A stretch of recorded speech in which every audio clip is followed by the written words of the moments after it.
കൊല്ലം പുത്തൂരിൽ വ്യാജ ജോത്സ്യൻ 16-കാരിയെ ലൈംഗിക പീഡനത്തിനിരയാക്കിയ സംഭവത്തിൽ മുരാരി തന്ത്രി എന്ന രാജൻ ബാബുവിനെ കസ്റ്റഡിയിൽ വാങ്ങാൻ പോലീസ്. പ്രതി നടത്തിയത് കരുതിക്കൂട്ടിയുള്ള ലൈംഗിക അതിക്രമമാണ്. പ്രതിയുടെ മുൻകാല പശ്ചാത്തലം വിശദമായി പരിശോധിക്കാനും കോടതി നിർദ്ദേശിച്ചു.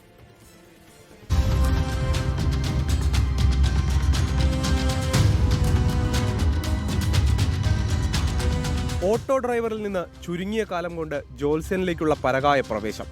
മുരാരി തന്ത്രി എന്ന രാജൻ ബാബുവിന്റെ വളർച്ച ആരെയും അതിശയിപ്പിക്കുന്നതാണ്. സാമൂഹിക മാധ്യമങ്ങളിലടക്കം സജീവമായ മുരാരി തന്ത്രി കുറഞ്ഞ കാലം കൊണ്ട് അളവിൽ വലിയ നിലയിൽ സമ്പാദ്യമുണ്ടാക്കിയിട്ടുണ്ടെന്നാണ് പോലീസിന്റെ നിഗമനം. ഇയാളുടെ സാമ്പത്തിക ഇടപാടുകളടക്കം പരിശോധിക്കാനാണ് പോലീസിന്റെ തീരുമാനം. ബാധ ഒഴിപ്പിക്കാൻ എന്ന പേരിൽ പെൺകുട്ടിയെ തനിച്ചകത്തേക്ക് കൊണ്ടുപോവുകയായിരുന്നു ഇയാൾ. പൂജാമുറിയിലേക്കെന്ന് പറഞ്ഞ് കൊണ്ടുപോയത് ബെഡ്റൂമിലേക്ക്.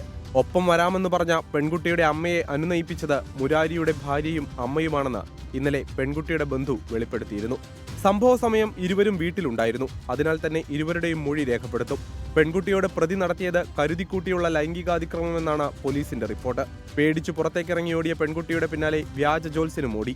ബന്ധുക്കൾ ചോദിച്ചപ്പോൾ ബാധ ഒഴിയാത്തതുകൊണ്ടാണ് പെൺകുട്ടി ഓടിയതെന്ന് പറഞ്ഞ് തെറ്റിദ്ധരിപ്പിച്ച് തടിയൂരാനും ഇയാൾ തുടക്കത്തിൽ ശ്രമിച്ചു. പിന്നാലെ കയ്യിൽ ഒതുങ്ങില്ലെന്ന് തിരിച്ചറിഞ്ഞതോടെ മുരാരി തന്ത്രി വീട്ടിൽ നിന്നിറങ്ങി ഓടുകയായിരുന്നു. സമീപത്തെ ഫ്ളാറ്റിൽ നിന്നാണ് ഇയാളെ പോലീസ് പിടികൂടിയത്. ഇയാൾക്കെതിരെ മുൻപും ഇത്തരത്തിലുള്ള പരാതികൾ ഉണ്ടായിട്ടുണ്ടോ എന്നതും പുത്തൂർ പോലീസ് അന്വേഷിക്കുന്നുണ്ട്. 24 കൊല്ലം. ലോകത്തെവിടെയായാലും ഏത് സമയത്തും 24 വാർത്തകളും ഓഗ്മെന്റഡ് റിയാലിറ്റി പാക്കേജുകളും എക്സ്പ്ലെയിനറുകളും വിശദമായി കാണാൻ ഞങ്ങളുടെ യൂട്യൂബ് ചാനൽ നിങ്ങൾക്ക് സബ്സ്ക്രൈബ് ചെയ്യാം.